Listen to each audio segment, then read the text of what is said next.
Buenas gente, hoy hablaré del Ichthyostega sin nada más que decir, empecemos. Ichthyostega, Gr.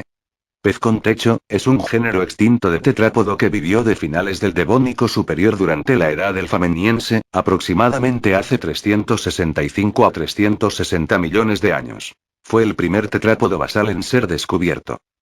Ichthyostega tenía ya patas con 7 dedos, en lugar de aletas carnosas, a diferencia de Tiktaalik. Pero probablemente no las utilizaba para desplazarse por tierra, como se creyó inicialmente, sino que es posible que con ellas realizara un movimiento como el de los anfibios y reptiles acuáticos para desplazarse bajo el agua, utilizando las extremidades para impulsarse en los pantanos, lo que indica que seguramente no vivía en tierra.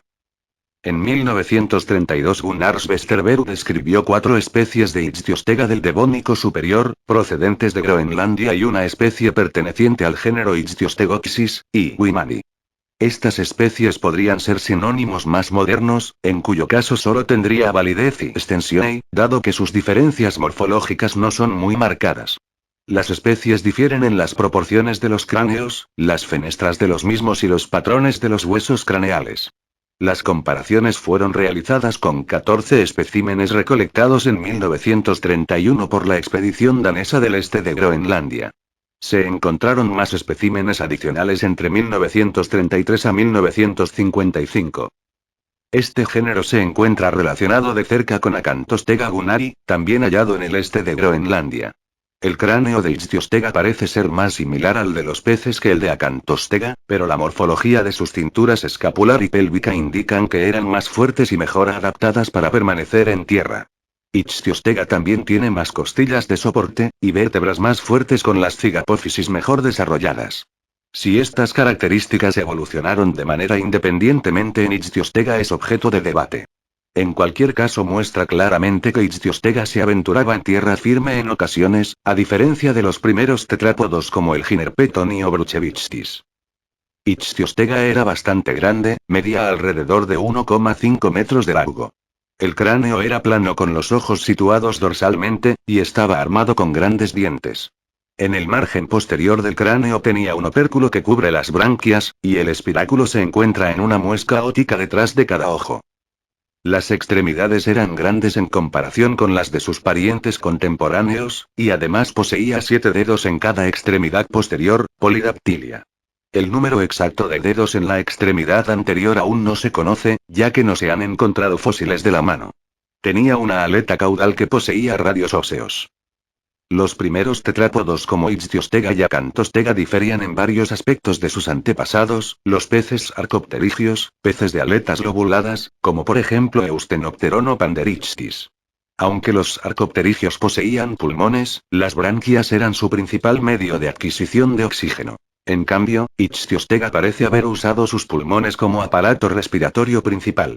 La piel de los primeros tetrápodos, a diferencia de la de los arcopterigios, les ayudó a conservar los fluidos corporales evitando la desecación.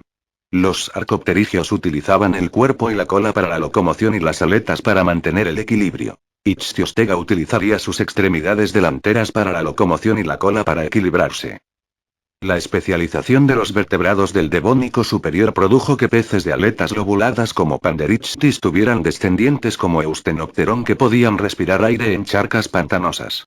Como Tiktaalik cuyas aletas similares a patas pudieron llevarlo a tierra, precediendo a los primeros tetrápodos anfibios como Acanthostega, cuyos pies tenían 8 dedos, e Ichthyostega con 7.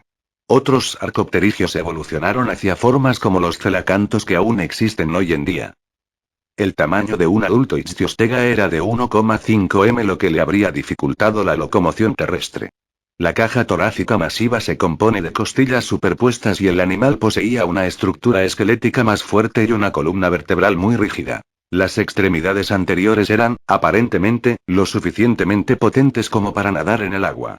Los miembros posteriores eran más pequeños que los anteriores y es improbable que hayan soportado el peso del animal, mientras que las costillas anchas y superpuestas tuvieron movimientos de lado a lado.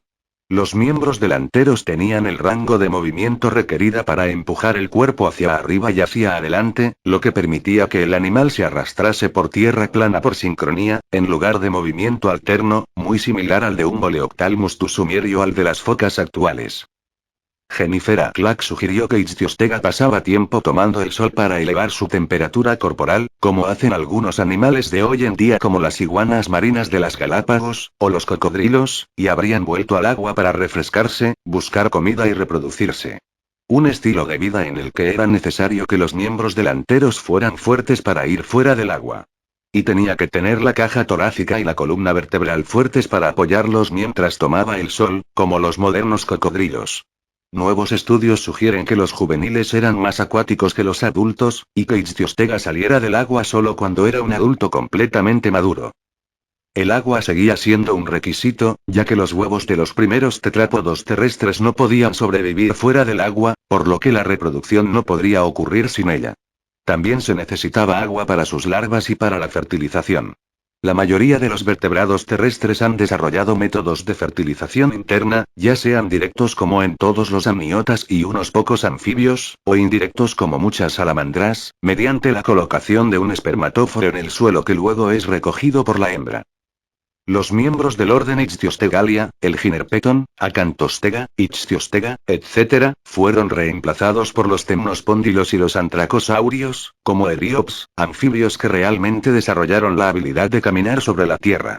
Hasta el año 2002, hubo una diferencia de 20 millones de años entre los dos grupos, esta diferencia se conoce como el intervalo de Romer. En 2002 fue descrito un fósil de 350 millones de años de edad del Misisípico inferior, Pederpes, y ayudó a cerrar la brecha. Es el tetrápodo más temprano conocido el cual muestra los inicios de verdadera locomoción terrestre.